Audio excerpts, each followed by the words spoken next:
ব্যবসাতে প্রভাব পড়বে তো, এই রোদ আছে, গরম আছে, বৃষ্টি নেই, ওই জন্য মালের দাম বেশি, আমদানি নেই মাল। পড়ছে মাল মাল বাইরে থেকে আসছে না, সব মাল শুকিয়ে আছে। অনেক দাম হয়ে গেছে, যে দাম কিনা সে দাম বেচতে পারছি না। গরিব লোক সবজি খেতে ছেড়ে দিয়েছে, আলু ভাত চান খাচ্ছে। বৃষ্টি হচ্ছে না এ বলে আর কিছু কারণ তো আছে। সবজি আনাজের দাম আকাশ ছোঁয়া, মধ্যবিত্তের পকেটে বেশ চাপ পড়ছে। এই আবহে বাজারে গিয়ে মুখ শুকিয়ে বাড়ি ফিরতে হচ্ছে গৃহস্থদের। এই পরিস্থিতি চলতে থাকলে না খেয়েই থাকতে হবে, এমনটাই মনে করেছেন বহু গৃহস্থ। সবজির দামে রীতিমতো ছ্যাঁকা খেতে হচ্ছে সাধারণ মানুষজনকে। এই ঊর্ধ্বমুখী দামের জেরে খুচরো বাজারে শাক সবজি কিনতে গিয়ে হাতে ছ্যাঁকা খাচ্ছে আমজনতা। ছ্যাঁকা লাগছে মধ্যবিত্তের পকেটেও। গত এক সপ্তাহে টমেটো, ঝিঙ্গে, ঢেঁড়স, বেগুন সহ বিভিন্ন সবজির দাম হু হু করে বেড়েছে, যার জেরে নাজেহাল অবস্থা মধ্যবিত্তের। নিতে হচ্ছে, খেতেও হচ্ছে, কিছু করার নেই। কিন্তু সম্ভব নয়, কারণ কৃষি জমি কমে যাওয়ার জন্যই ফলন কমে যাচ্ছে। ফলন কমে গেলেই তো জিনিসের দাম বাড়বে, এতে কিছু করার নেই। সবাই তো ধরুন কৃষি জমির উপর বাড়ি করছে। জল হয়, বৃষ্টি হয়নি ওই জন্য, বৃষ্টি না হওয়ার জন্য এটা অবস্থা। তাহলে আপনাদের ক্ষেত্রে কিরকম কি হবে? আমাদের কম কিনতে হচ্ছে, একটু কম খেতে হচ্ছে। खरीद नहीं पा रहे बढ़िया से, जिसे लेना चाहिए ले नहीं पा रहे हैं, लग नहीं रहा घटेगा भी। आपका ऊपर में क्या प्रभाव पड़ रहा है? তেজ হয়ে গেছে তো নিতেই হচ্ছে, উপায় নাই, তাহলে তো খাবেই। কি প্রভাব পড়ছে সংসারের মধ্যে? তবে তো অসুবিধা হচ্ছেই, যেমন সব সবজি তো বাজার উঁচু হয়ে গেছে, এখন কোনো জিনিস তো বাদ নাই। আলু থেকে পেঁয়াজ, টমাটো সব তো এরকম আগুন লেগে গেছে। এত দাম হওয়ার কি মনে হয়? এত দাম বৃষ্টি হচ্ছে না এ বলে আর কিছু কারণ তো আছেই। কিনতে হচ্ছে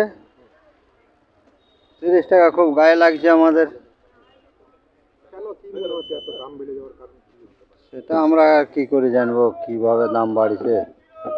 রানীগঞ্জ স্টেশন লাগোয়া চিনকোটি মোড়ে পাইকারি সবজি বাজারে বিভিন্ন জায়গা থেকে কয়েকশো সবজি ব্যবসায়ী কাঁচা আনাজ নিয়ে আসেন।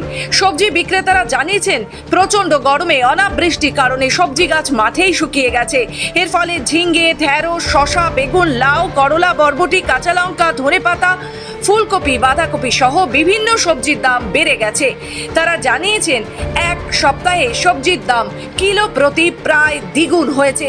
মূলত বৃষ্টি না হওয়ার কারণেই মাঠের সবজি নষ্ট হয়ে গেছে, তাই এই মূল্য বৃদ্ধি পড়ছে আপনাদের ব্যবসাদের ক্ষেত্রে। ব্যবসাতে প্রভাব পড়বে তো, এই রোদ আছে, গরম আছে, বৃষ্টি নেই, ওই জন্য মালের দাম বেশি, আমদানি নেই মাল পাওয়া যাচ্ছে না, উল্টে দাম, মাল হয়নি, চাষিরা মার খাচ্ছে।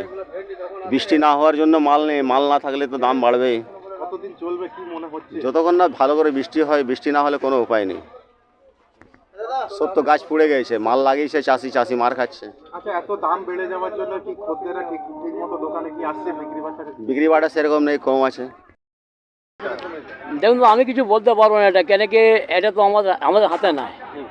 আমরা আমাদের যা কেনা থাকবে সেরকম আমরা বিক্রি করি, বাস, আর কোনো ব্যাপার নাই। এটা প্রভাব পড়ছে আপনার সব গরমের জন্য, বাস, আর কোনো ব্যাপার না। আপনারা ব্যবসাদার, আপনাদের উপর কি প্রভাব পড়ছে? হ্যাঁ, পড়ছে, মাল বাইরে থেকে আসছে না, সব মাল শুকিয়ে আছে। বাইরের মাল আসবে তো কম দাম হয়ে গেছে, আর কোনো ব্যাপার নেই। অনেক দাম হয়ে গেছে, যে দাম কিনা সে দাম বেচতে পারছি না। মাল, কাঁচা মাল খারাপ হয়ে যাচ্ছে, কোনো পড়তা নাই, কোনো লাভ নাই, শুধু টাইম পাস হচ্ছে দোকানদারি, খরচা বেরোচ্ছে না দোকানের। এই যে দাম বাড়ার জন্য খদ্দারা কি মানে খুব একটা কি দেখা যাচ্ছে? খদ্দারও খারাপ হয়ে যাচ্ছে, যার 2 কিলো দরকার হাফ কিলো নিয়ে যাচ্ছে, কাজ চলাচ্ছে। এবার কাঁচা জিনিস দুদিন তো থাকবে না, একদিনে পিছিয়ে শেষ করতে হবে। মানে পয়সা বেশি লাগছে, যে টাকাটা আগে 2 বস্তা আসতো এখন 1 বস্তা আসছে। ধার দেনা বেশি চলে যাচ্ছে, যেখানে 500 টাকা ধার যেত এখন 2000 টাকা ধার চলে যাচ্ছে। অনেক অসুবিধা হচ্ছে আমাদের। সবজির পাশাপাশি দাম বেড়েছে বাঙালির প্রিয় খাবার মাছেরও। মূল্য বৃদ্ধির জেরে মুখ ফিরিয়েছে ক্রেতারা। বৃষ্টি না হওয়ার ফল এবং বর্তমানে বাজারে দ্রব্যমূল্য বৃদ্ধির উপরে কোনোরকম সরকারের পদক্ষেপ না নেওয়া বড় কারণ, আর কিছু না। কি মনে হচ্ছে এই মূল্য কি কমার সম্ভাবনা কিছু আছে? মূল্য কমার সম্ভাবনা তখনই হবে যখন সরকারের উপরে একটা কঠোর পদক্ষেপ নেবে। কিছু অসুস্থ ব্যবসায়ী এটার উপরে একটা লাভের উপর মুনাফা চেষ্টা কমাবার চেষ্টা করে যাচ্ছে, সাধারণ মানুষেরই অসুবিধা হচ্ছে, আর কিছু না। যার জেরে মাথায় হাত মাছ বিক্রেতাদেরও। মূলত বৃষ্টির অভাবে মূল্য বৃদ্ধির এই দশা বলেই মনে করছেন ব্যবসায়ীরা। গরমের জন্য আরো বেশি সব থেকে বড় কথা হচ্ছে এখন পুকুরের জল কমে যাচ্ছে, যার জন্য মাছের দামটা হয়। আচ্ছা, আগের তুলনায় ঠিক মতো কি খদ্দেররা কি দোকানে দেখা মিলছে? না, সেগুলো গরমের জন্যই তো আসছে না। স্বাভাবিকভাবেই এই মূল্য বৃদ্ধির জেরে নাভিশ্বাস উঠেছে মধ্যবিত্তের। বৃষ্টি এলেই কমবে দ্রব্যমূল্য, এমনটাই আশাবাদী ব্যবসায়ীরা। রানীগঞ্জ থেকে সমীর বাদ্যকরের রিপোর্ট, খবর বাংলা।